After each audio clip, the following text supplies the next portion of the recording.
ആറന്മുള വിമാനത്താവള വിവാദ ഭൂമിയിൽ വീണ്ടും സ്വകാര്യ കമ്പനിയുടെ ഇലക്ട്രോണിക് ക്ലസ്റ്റർ പദ്ധതിക്കായി IT വകുപ്പിന്റെ നീക്കം. പദ്ധതിയുടെ സാധ്യതകൾ തേടി വീണ്ടും പത്തനംതിട്ട കളക്ടർക്ക് IT സ്പെഷ്യൽ സെക്രട്ടറി കത്ത് നൽകി. കത്തും ചീഫ് സെക്രട്ടറി തല സമിതി തീരുമാനങ്ങളുടെ മിനിറ്റ്സും 24-ന് ലഭിച്ചു. മുഖ്യമന്ത്രിയുടെ നിർദ്ദേശപ്രകാരം കഴിഞ്ഞ മാസം 10-നായിരുന്നു ചീഫ് സെക്രട്ടറി തല യോഗം. യോഗത്തിൽ IT, റവന്യൂ, കൃഷി, നിയമ, പരിസ്ഥിതി വകുപ്പ് സെക്രട്ടറിമാർ പങ്കെടുത്തു. പദ്ധതി പ്രദേശം 90% നിലമാണെന്നും ഡേറ്റാ ബാങ്കിൽ ഉൾപ്പെടുന്നതാണെന്നുമുള്ള കൃഷി വകുപ്പിന്റെ റിപ്പോർട്ട് അംഗീകരിച്ചുകൊണ്ട് പദ്ധതി നിർദ്ദേശം നിരാകരിക്കാനായിരുന്നു യോഗ തീരുമാനം.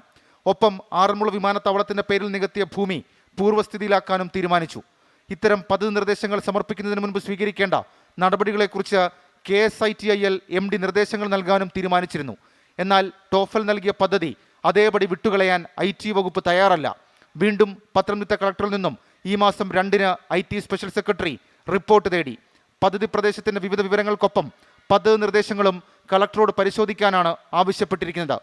KGS പേരുമാറ്റി സ്ഥാപിച്ച ടോഫൽ കമ്പനിയുടെ പദ്ധതി നിർദ്ദേശം ഉന്നതതല സമിതി തള്ളിയിട്ടും വീണ്ടും IT വകുപ്പ് നടത്തിയ നീക്കം ദുരൂഹത വർദ്ധിപ്പിക്കുന്നു. 24 തിരുവനന്തപുരം.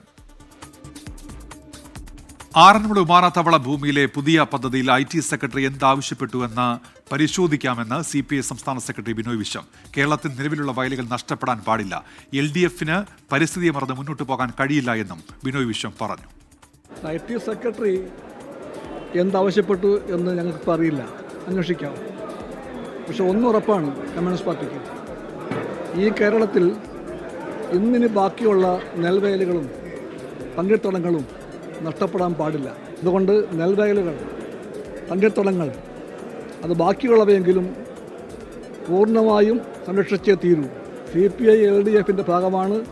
LDFന് പരിസ്ഥിതിയെ മറന്നുകൊണ്ട് മുമ്പോട്ട് പോകാൻ പറ്റില്ല. അതേസമയം IT വകുപ്പ് കളക്ടർക്ക് കത്ത് നൽകിയ നടപടി ശ്രദ്ധയിൽപ്പെട്ടിട്ടില്ല എന്നാണ് റവന്യൂ മന്ത്രി K. രാജൻ അറിയിച്ചത്. ആരിൽ നിന്ന് അഭിപ്രായം തേടിയാലും നിയമപരമായത് മാത്രമേ നടക്കൂ എന്നുകൂടി അദ്ദേഹം ഇപ്പോൾ വ്യക്തമാക്കുന്നുണ്ട്. IT സെക്രട്ടറി ഇപ്പോൾ പ്രത്യേകമായി ചോദിച്ചതിൻ്റെ ശ്രദ്ധയിൽപ്പെട്ടിട്ടില്ല. സർക്കാരിന് ഒരു കാര്യമേ തീരുമാനിക്കാൻ പറ്റുള്ളൂ. അത് തീർച്ചയായിട്ടും നിയമപരമായ കാര്യം തന്നെയായിരിക്കും. ആരെന്തെല്ലാം അഭിപ്രായം തേടിയാലും ആറന്മുളയിലെ വിഷയത്തിൽ നിയമപരമായി എന്താണോ സാധ്യത അത് മാത്രമേ ആർക്കും തീരുമാനമെടുക്കാൻ പറ്റൂ. IT സെക്രട്ടറി അഭിപ്രായം തേടിയെന്ന വിവരം ഇപ്പോഴാണ് മനസ്സിലാക്കാൻ പറ്റുന്നത്. എന്താണ് വിവരം എന്ന് അന്വേഷിച്ചിട്ട് പറയാനേ കഴിയുള്ളൂ.